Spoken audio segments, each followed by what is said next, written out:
Bismillahirrahmanirrahim. Assalamualaikum warahmatullahi wabarakatuh. Perkenalkan, nama saya Dianisa Aprila, NPM 18503009. Di sini saya akan menjelaskan tentang pengertian pengolahan nilai terlebih dahulu.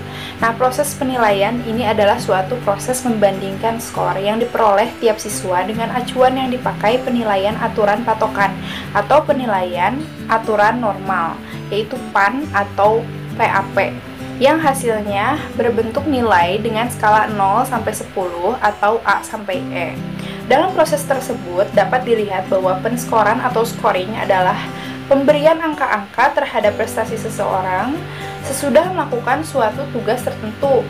Nah, setelah selesai pengukuran yang salah satu alatnya bisa disebut tes, barulah dilakukan perbandingan hasil pengukuran yang berbentuk biji atau skor dengan acuan dipakai yang dihasilkan nilai tersebut. Kita kenal dengan pemberian nilai atau grading. Di sini saya akan memberikan salah satu contoh supaya kalian mengerti tentang proses pengolahan nilai itu.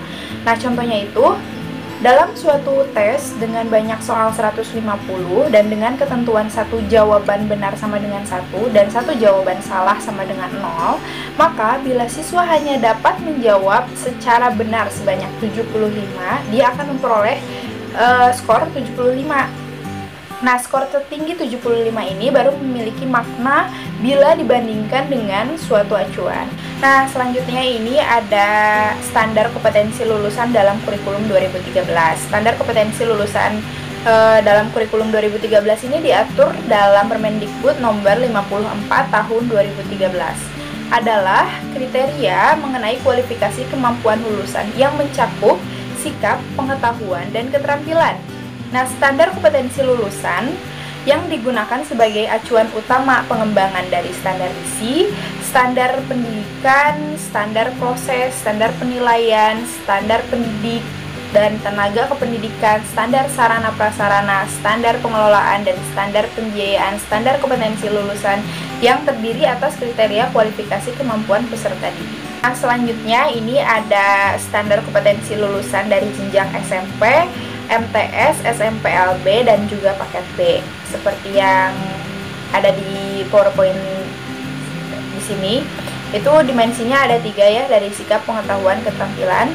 Lalu juga ada kualifikasi dari kemampuannya. Nah, lalu yang terakhir ada standar kompetensi lulusan dalam tingkat SMA, MA, SMK, SMALB, dan juga paket C. Nah, dimensinya ini masih sama, ada 3 ya, yaitu sikap, pengetahuan, dan juga keterampilan. Dalam dimensi sikap ini, kualifikasi kemampuannya, siswa ini harus memiliki perilaku yang mencerminkan sikap orang beriman, berakhlak mulia, berilmu, percaya diri, dan bertanggung jawab dalam berinteraksi secara efektif dengan lingkungan, sosial, dan alam, serta dalam menempatkan diri sebagai cerminan bangsa dalam pergaulan dunia.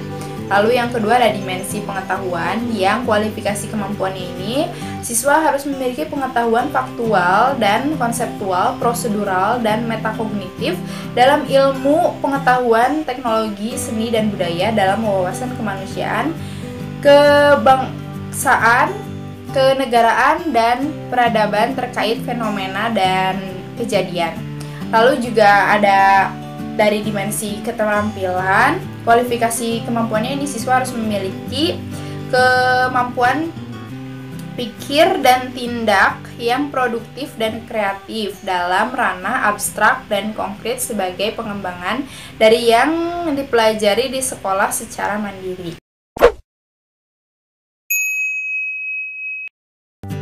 Saya Nabila Ernita. Di sini saya akan memaparkan materi mengenai standar perencanaan, pelaksanaan, pengolahan dan pelaporan serta pemanfaatan penilaian hasil belajar.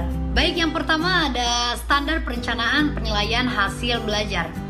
Nah, dalam standar perencanaan penilaian hasil belajar ini meliputi yang pertama, guru harus membuat rencana penilaian secara terpadu dengan mengacu kepada silabus dan rencana pembelajarannya. Kemudian perencanaan penilaian setidak-tidaknya meliputi komponen yang akan dinilai, teknik yang akan digunakan, serta kriteria yang seperti apa yang harus dicapai dalam kompetensi tersebut. Kemudian yang kedua, guru harus mengembangkan kriteria pencapaian kompetensi dasar atau KD sebagai dasar untuk penilaian. Selanjutnya yang ketiga, guru menentukan teknik dan instrumen penilaian sesuai indikator pencapaian KD. Selanjutnya yang keempat, guru harus menginformasikan lebih awal kepada peserta didik mengenai aspek-aspek yang harus dinilai dan kriteria seperti apa aja yang harus dicapai. Kemudian selanjutnya yang kelima, guru menuangkan seluruh komponen penilaian ke dalam kisi-kisi penilaian. Selanjutnya yang keenam, guru membuat instrumen berdasarkan kisi-kisi yang telah dibuat dan dilengkapi dengan komponen atau pedoman penskoran sesuai dengan teknik penilaian yang digunakan. Kemudian selanjutnya yang ketujuh, guru menganalisis kualitas instrumen penilaian dengan mengacu pada persyaratan instrumen yang telah digunakan atau digunakan dengan acuan kriterianya. Selanjutnya yang kedelapan, guru menetapkan bobot untuk setiap teknik atau jenis penilaian baik untuk KI 1, KI 2, KI 3, dan KI 4, menetapkannya rumus penentuan nilai akhir hasil belajar peserta didik. Yang terakhir yang kesembilan, guru menetapkan acuan kriteria yang akan digunakan berupa nilai kriteria ketuntasan maksimal atau KKM untuk dijadikan rujukan dalam pengambilan keputusan. Baik, yang kedua ada standar pelaksanaan penilaian hasil belajar. Nah, dalam standar pelaksanaan penilaian hasil belajar meliputi yang pertama, guru melakukan kegiatan penilaian menggunakan prosedur yang sesuai dengan rencana penilaian yang telah disusun pada awal kegiatan pembelajaran. Kemudian yang kedua, guru menjamin pelaksanaan ulangan dan ujian yang bebas dari kemungkinan terjadi tindak kecurangan. Yang ketiga, selanjutnya guru memeriksa dan mengembalikan hasil pekerjaan peserta didik. Dan selanjutnya memberikan umpan balik dan komentar yang bersifat mendidik.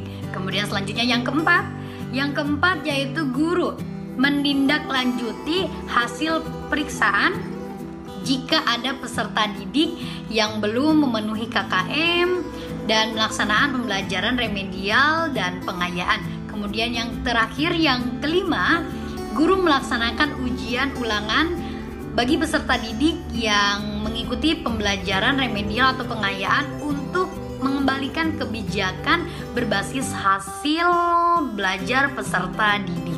Baik, selanjutnya yang ketiga ada standar pengolahan dan pelaporan penilaian hasil belajar.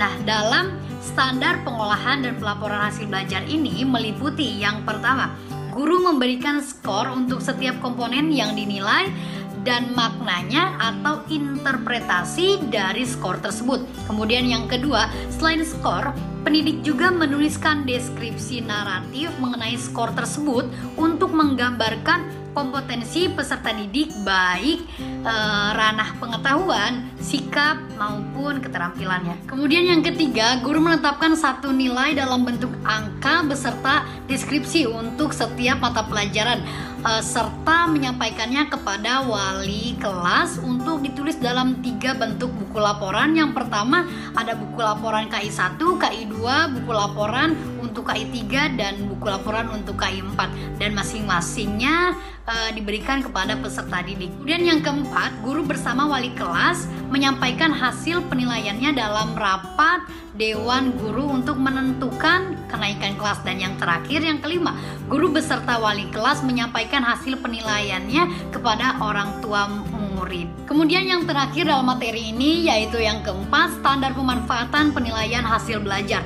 Nah, dalam standar pemanfaatan penilaian hasil belajar ini meliputi yang pertama, guru mengklarifikasikan peserta didik beserta tingkatan ketuntasannya tercapainya kompetensi dasar atau KD dan deskripsi penguasaannya atau kompetensinya. Kemudian yang kedua, guru menyampaikan hasil balikan peserta didik dalam deskripsi kompetensinya kepada peserta didik, disertai dengan rekomendasi tindak lanjut yang akan dilakukan oleh peserta didik. Kemudian yang ketiga, peserta didik yang belum mencapai standar ketuntasan, peserta didik harus melaksanakan pembelajaran remedial agar setiap peserta didik dapat mencapai standar ketuntasan yang dipersyaratkannya. Kemudian yang keempat, peserta didik yang mencapai standar ketuntasan dipersyaratkan dan dianggap memiliki keunggulan peserta didik yang memberikan pelayanan, pembelajaran, dan pengayaan. Kemudian selanjutnya yang terakhir, yang kelima, guru menggunakan hasil penilaian untuk mengevaluasi efektivitas kegiatan pembelajaran dan merencanakannya bagai upaya tindak lanjut. Materi selanjutnya saya akan menjelaskan mengenai mengolah penilaian kompetensi keterampilan. Nah, dalam penilaian keterampilan, rumus dan cara pengonversiannya sama dengan penilaian pengetahuan. Nah, yang terdiri dari yang pertama, nilai praktik, kemudian yang kedua nilai portofolio, dan yang ketiga yaitu nilai proyek. Baik, di sini saya akan memberikan contoh, teman-teman bisa lihat contoh yang ada di samping.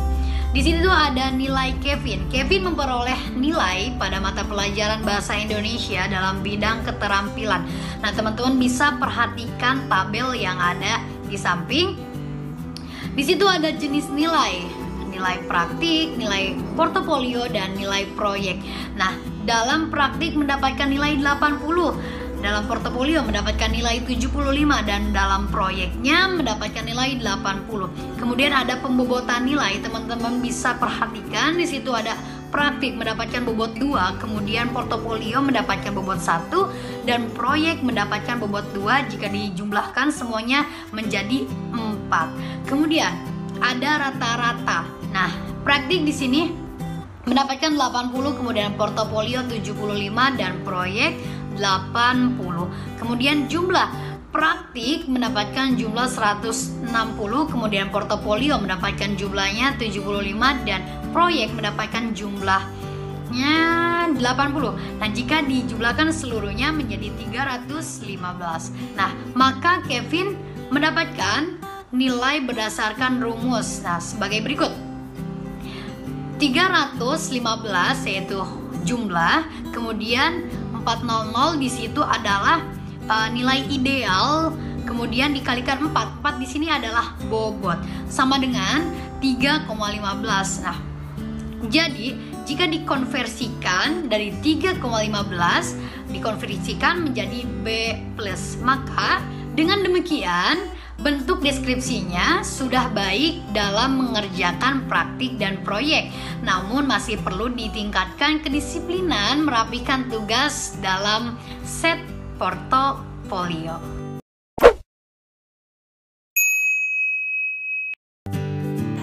Baik, perkenalkan nama saya Elpa Triwayuni, NPM 1850331. Di sini saya akan memaparkan materi mengenai penilaian pencapaian kompetensi sikap. Penilaian kompetensi sikap dalam pembelajaran merupakan serangkaian kegiatan yang dirancang untuk mengukur sikap peserta didik sebagai hasil dari suatu program pembelajaran. Nah, penilaian sikap juga merupakan aplikasi suatu standar atau sistem pembelajaran pengambilan keputusan terhadap sikap. Nah, dalam kurikulum 2013, mereka membagi kompetensi sikap menjadi dua. Yang pertama adalah sikap spiritual, yaitu yang terkait dengan pembentukan peserta didik yang beriman dan bertakwa. Dan yang kedua, sikap sosial, yang terkait dengan pembentukan peserta didik yang berakhlak mulia, demokratis, mandiri, dan bertanggung jawab. Nah, biasanya kompetensi sikap spiritual mengacu pada KI 1, sedangkan kompetensi sikap sosial biasanya mengacu pada KI 2. Nah, selanjutnya, hal-hal yang perlu diperhatikan dalam pengelolaan nilai sikap. Yang pertama, pengelolaan nilai kompetensi sikap dilakukan pada akhir semester. Jadi, pengelolaan nilai sikap ini sangat membutuhkan jangka waktu yang sangat panjang dan berkala. Jadi tidak bisa dilakukan hanya dengan sekali menilai. Yang kedua, nilai kompetensi sikap diperoleh melalui teknik observasi yang dapat didukung oleh teknik lainnya. Maksud dari teknik lainnya itu adalah teknik penilaian diri sendiri, teknik penilaian antar teman, dan teknik penilaian jurnal guru. Yang ketiga, nilai kompetensi sikap pada akhir semester diperoleh dari semua nilai sikap sesuai kompetensi dasar semester yang bersangkutan. Kemudian yang terakhir, nilai kompetensi sikap ini dituangkan dalam bentuk predikat SB, B, C, dan K. Nah, di sini ada tabel konversi nilai sikap sesuai dengan Permendikbud nomor 81A tahun 2013. Sebagai contoh, predikat A mendapatkan nilai kompetensi pengetahuan sebesar 4, kemudian nilai kompetensi keterampilan sebesar 4, dan nilai kompetensi sikap berupa SB, yaitu sangat baik. Kemudian contoh lagi, predikat B mendapatkan nilai kompetensi pengetahuan sebesar 3, nilai kompetensi keterampilan sebesar 3, maka deskripsi sikapnya adalah B, dan seterusnya. Nah, kemudian di sini ada cara pengolahan nilai sikap. Yang pertama, kita harus menentukan skala penilaian dibuat dengan rentang antara 1 sampai 4. Contoh, 1 itu sangat kurang, 2 kurang konsisten, 3 mulai konsisten, dan 4 konsisten. Kemudian, langkah yang kedua adalah nilai proses atau nilai observasi disarankan diberi bobot lebih besar daripada nilai yang lainnya. Yang ketiga, menetapkan pembobotan dan rumus perhitungan. Nah, biasanya pembobotan ini ditetapkan oleh satuan pendidikan dengan mempertimbangkan karakteristik sekolah ataupun peserta didiknya. Nah, sekarang ada contoh pengolahan nilai sikap. Kita ambil contoh pembobotan 2 berbanding 1 berbanding 1 berbanding 1 untuk nilai observasi berbanding diri sendiri, berbanding antar teman, dan berbanding jurnal guru. Kita ambil satu kasus contoh.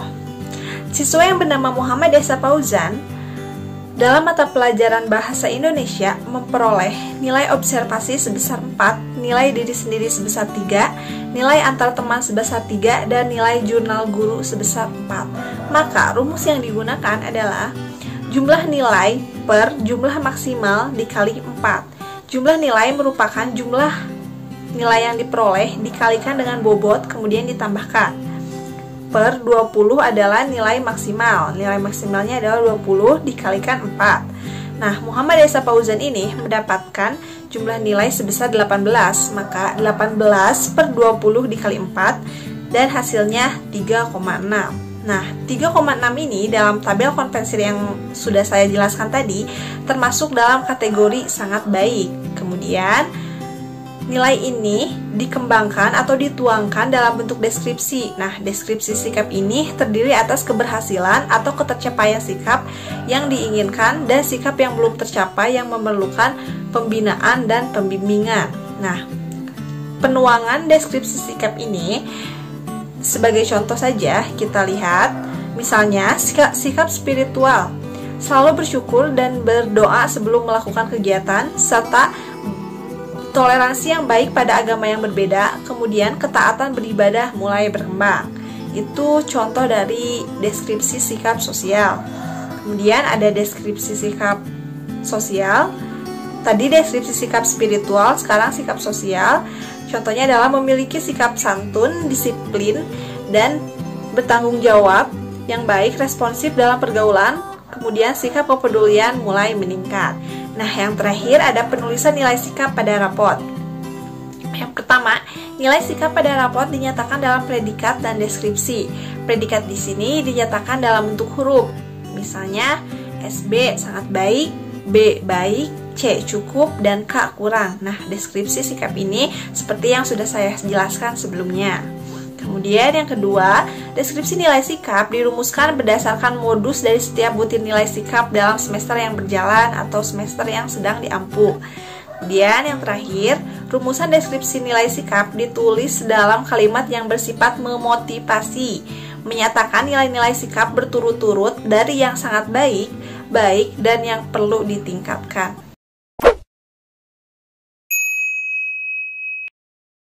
Di sini saya Adi Suryo Pamuji, NPM 1850330 akan menyampaikan materi tentang penilaian kompetensi pengetahuan.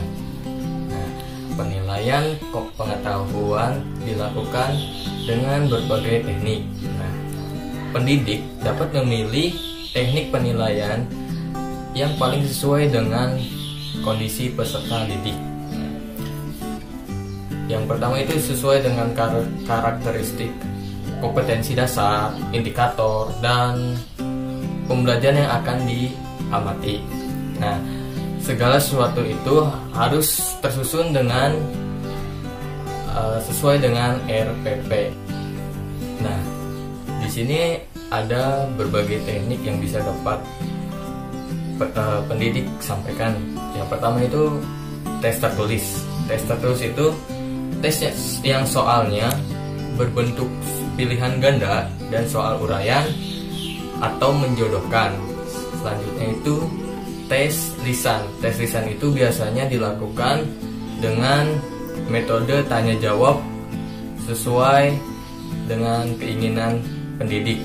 Dan terakhir ada penugasan, itu biasanya dilakukan setelah pembelajaran akan selesai.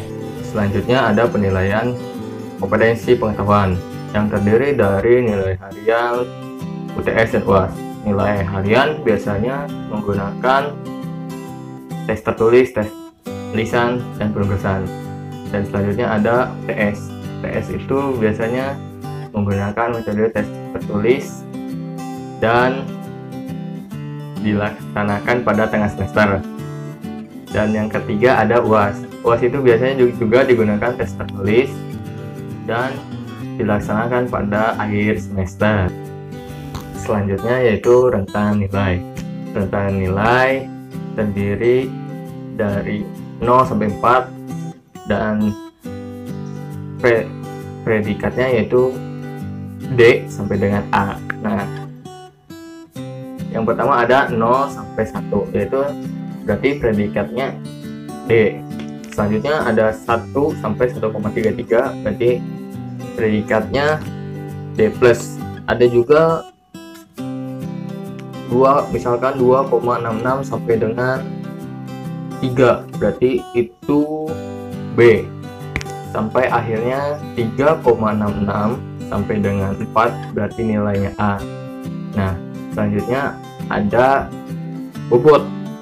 Bobot ini terdiri dari 0 sampai 100 yang akan dinilai.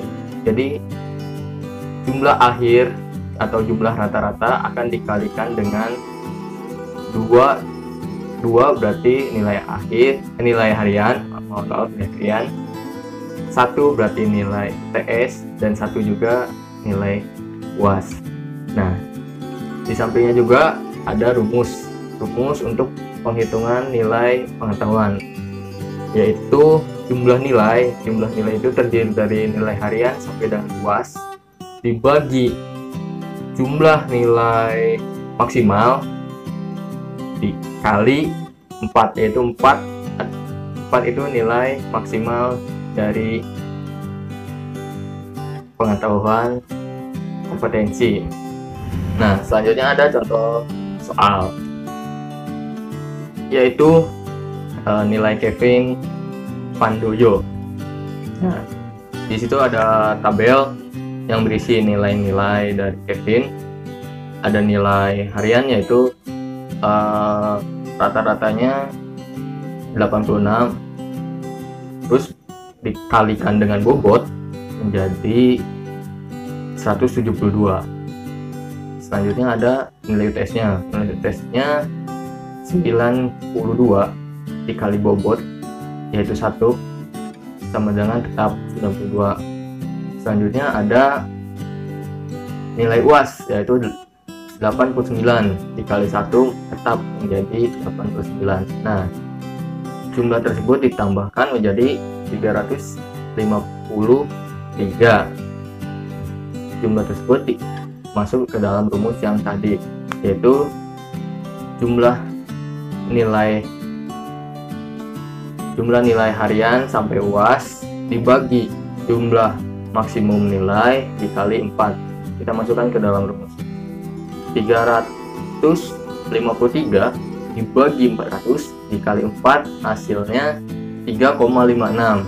Nah, berarti dalam penilaian kompetensi pengetahuan 3,56 berarti nilainya adalah A-. Dapat disimpulkan bahwa Kevin sudah memenuhi kompetensi pengetahuan. Hal ini dapat didasarkan pada rentang nilai yang ada di slide sebelumnya.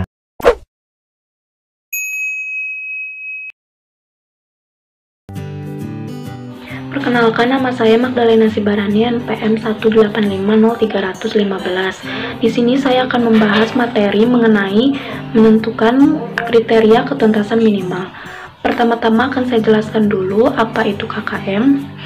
KKM adalah kriteria ketuntasan minimal, adalah kriteria ketuntasan belajar KKB yang ditentukan oleh satuan pendidikan melalui prosedur tertentu. Atau dengan kata lain, KKM ini adalah kriteria paling rendah untuk menyatakan peserta didik mencapai ketuntasannya. Dan KKM ini ditentukan oleh satuan pendidikan berdasarkan hasil musyawarah guru mata pelajaran. Jadi KKM ini tidak ditentukan oleh sekolah, melainkan ditentukan oleh guru mata pelajaran masing-masing. Atau apabila sekolah tersebut mempunyai karakteristik yang sama dengan sekolah lain, maka penentuan KKM tersebut dapat disamakan. Selanjutnya yaitu rambu-rambu dalam penetapan KKM. Yang pertama adalah KKM ditetapkan oleh satuan pendidikan berdasarkan hasil musyawarah guru mata pelajaran di setiap satuan pendidikan dengan memiliki karakteristik yang sama. Yang kedua yaitu ketuntasan belajar setiap indikator yang telah ditetapkan dalam suatu kompetensi dasar berkisar antara 0 sampai dengan 100%. Kemudian yang ketiga, nilai KKM dinyatakan dalam bentuk bilangan bulat dengan rentang 0 sampai dengan 100. Yang keempat, jika belum memungkinkan, satuan pendidikan dapat menetapkan KKM di bawah nilai ketuntasan belajar maksimal dan berupaya secara bertahap meningkatkan untuk mencapai ketuntasan minimal. Yang kelima, nilai KKM harus dicantumkan dalam laporan hasil belajar peserta didik atau yang kita kenal yaitu rapor. Selanjutnya yaitu fungsi KKM. Fungsi KKM yang pertama adalah dijadikannya acuan bagi pendidik dalam menilai kompetensi peserta didik sesuai kompetensi dasar mata pelajaran yang diikuti oleh peserta didik. Jadi kompetensi dasar ini dapat diketahui ketercapaiannya berdasarkan KKM yang telah ditentukan. Kemudian yang kedua yaitu dijadikannya acuan bagi peserta didik dalam mengikuti pembelajaran di sekolah.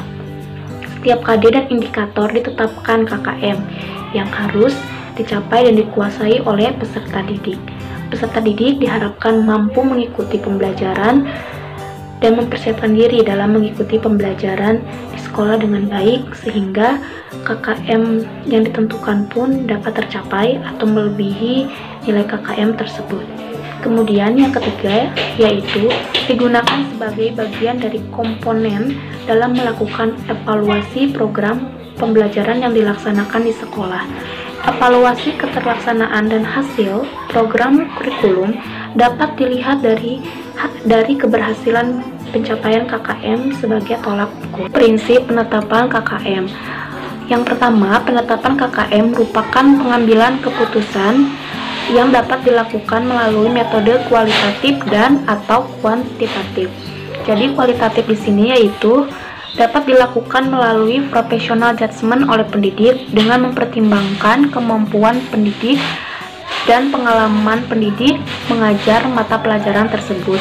Sedangkan untuk kuantitatif, yaitu dengan menggunakan rentang angka yang telah ditetapkan sesuai dengan penetapan kriteria yang ditentukan. Selanjutnya yang kedua, penetapan nilai kriteria ketuntasan minimal dilakukan melalui analisis ketuntasan belajar minimal pada setiap indikator dengan memperhatikan kompleksitas, daya dukung, dan intek peserta didik untuk mencapai kompetensi dan standar kompetensi tersebut. Yang ketiga yaitu kriteria ketuntasan minimal setiap kompetensi dasar atau KD merupakan rata-rata dari indikator yang terdapat dalam kompetensi dasar tersebut. Selanjutnya, poin yang keempat adalah kriteria ketuntasan minimal setiap standar kompetensi atau SK merupakan rata-rata KKM kompetensi dasar atau KD yang terdapat dalam SK tersebut. Dan yang kelima, kriteria ketuntasan minimal mata pelajaran merupakan rata-rata dari semua KKM SK yang terdapat dalam satu semester atau 1 tahun pembelajaran dan dicantumkan dalam laporan hasil belajar LHB atau yang kita kenal yaitu rapot.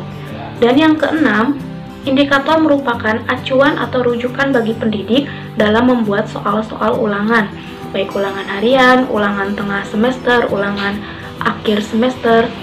Soal ulangan ataupun tugas-tugas harus mampu mencerminkan atau menampilkan pencapaian indikator yang diujikan.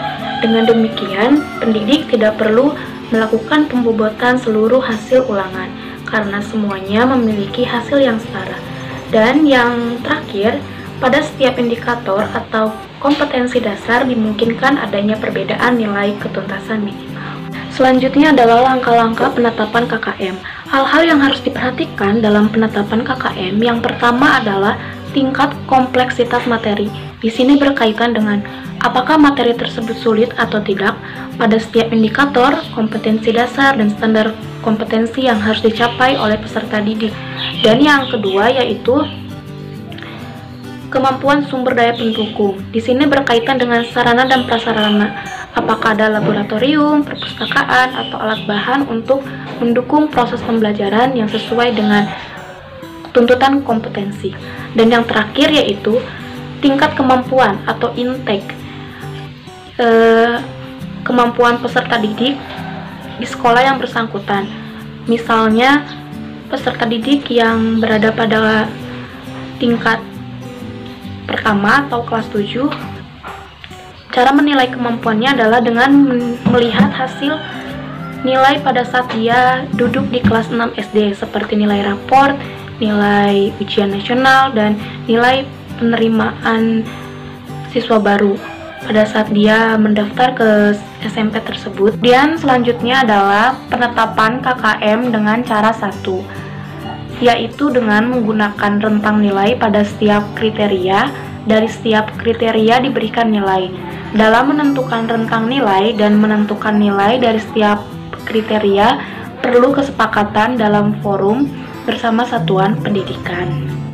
Berikut adalah format skala penilaian yang telah ditentukan dan disepakati oleh guru mata pelajaran. Tujuan dibuatnya skala penilaian ini adalah untuk memudahkan analisis setiap indikator. Ada 3 aspek yang dianalisis, yaitu kompleksitas, daya dukung, dan intek siswa. Di sini kompleksitas berkaitan dengan apakah materi tersebut sulit atau tidak, sedangkan daya dukung apakah sarana dan prasarananya disediakan oleh sekolah, dan intek siswa merupakan kemampuan peserta didik tersebut. Dan di sini ada kriteria dan skala penilaian. Apabila kompleksitasnya tinggi, maka diberikan nilai kurang 65, sedang 65 sampai dengan 79, dan rendah yaitu 80 sampai dengan 100.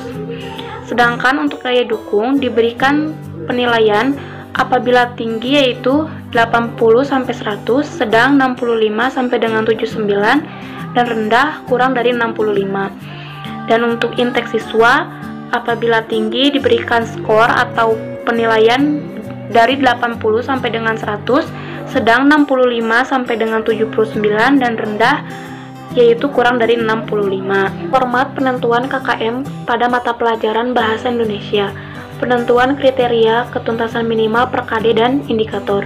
Di sini saya mengambil contoh penetapan KKM pada tingkat sekolah menengah pertama untuk kelas 9.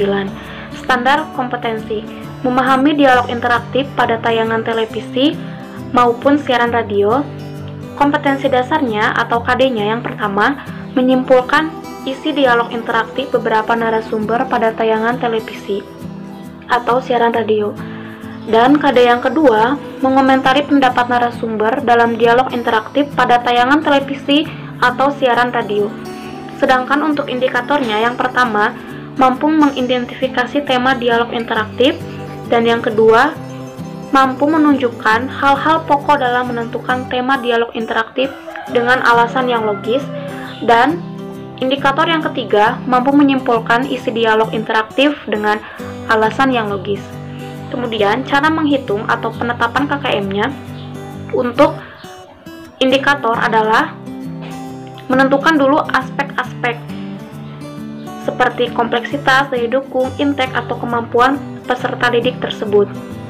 Contohnya, indikator yang pertama yaitu mampu mengidentifikasi tema dialog interaktif. Maka, kita beri dulu nilainya, kompleksitas berapa, daya dukungnya berapa, dan inteknya berapa. Setelah ditentukan per masing-masing aspek, nilai tersebut dijumlahkan. Contohnya, indikator yang pertama untuk kompleksitasnya 70, daya dukungnya 80, inteknya 86. Kemudian dijumlahkan. Setelah mendapatkan hasilnya, maka dibagi 3. Angka 3 ini didapat dari aspek-aspek yang dianalisis tadi, dari kompleksitas, daya dukung, dan intek. Maka hasilnya adalah 79. Sedangkan untuk menentukan per KD-nya adalah menentukan dulu nilai per indikator. Pada indikator kedua telah ditemukan nilai KKM dari setiap KD, dari setiap indikatornya adalah 79. Indikator untuk yang ketiga, hasil dari indikatornya adalah 77. Maka hasil dari per indikator tersebut dijumlahkan dan kemudian dibagi 3. Seperti pada indikator yang pertama, hasilnya 79. Indikator kedua 79, indikator yang ketiga 77. Maka dibagi 3 lagi. Hasilnya dari setiap indikator yaitu 78. Ini merupakan nilai keseluruhan dari semua indikator tersebut. Agar memudahkan pemahaman, maka perhatikanlah rumus seperti berikut. KKM per KD sama dengan jumlah total setiap aspek dibagi jumlah total aspek. Contohnya, aspek daya dukung mendapat nilai 90, aspek kompleksitas mendapat nilai 70, aspek intek mendapat skor 65. Sehingga 90 ditambah 70 ditambah 65 kemudian dibagi 3. Maka hasilnya adalah 75. Sehingga diketahui bahwa KKM per KD-nya adalah 75. Yaitu program tindak lanjut hasil belajar. Salah satu dari program ini adalah pembelajaran remedial. Pembelajaran remedial adalah suatu pembelajaran yang bersifat mengobati, menyembuhkan, dan membuatnya lebih baik bagi peserta didik yang hasil belajarnya masih di bawah standar yang telah ditetapkan oleh guru maupun sekolah. Jadi, pelaksanaan remedial ini dilakukan oleh guru mata pelajaran, guru kelas, maupun guru lain yang mempunyai kemampuan untuk memberikan bantuan dan mengetahui kekurangan peserta didiknya. Selanjutnya adalah pembelajaran pengayaan. Pembelajaran pengayaan dapat diartikan sebagai pengalaman atau kegiatan peserta didik yang melampaui persyaratan minimal yang ditentukan oleh kurikulum, dan tidak semua peserta didik dapat melakukannya. Jadi apabila ada peserta didik yang lebih mudah dan cepat menguasai suatu kompetensi yang telah ditetapkan, maka sekolah perlu memberikan perlakuan khusus berupa program pembelajaran pengayaan. Pembelajaran pengayaan ini merupakan pembelajaran tambahan dengan tujuan untuk mengoptimalkan perkembangan minat, bakat, dan kecakapannya. Sehingga dapat mengembangkan keterampilan berpikir, kreativitas, keterampilan memecahkan masalah, dan keterampilan lainnya.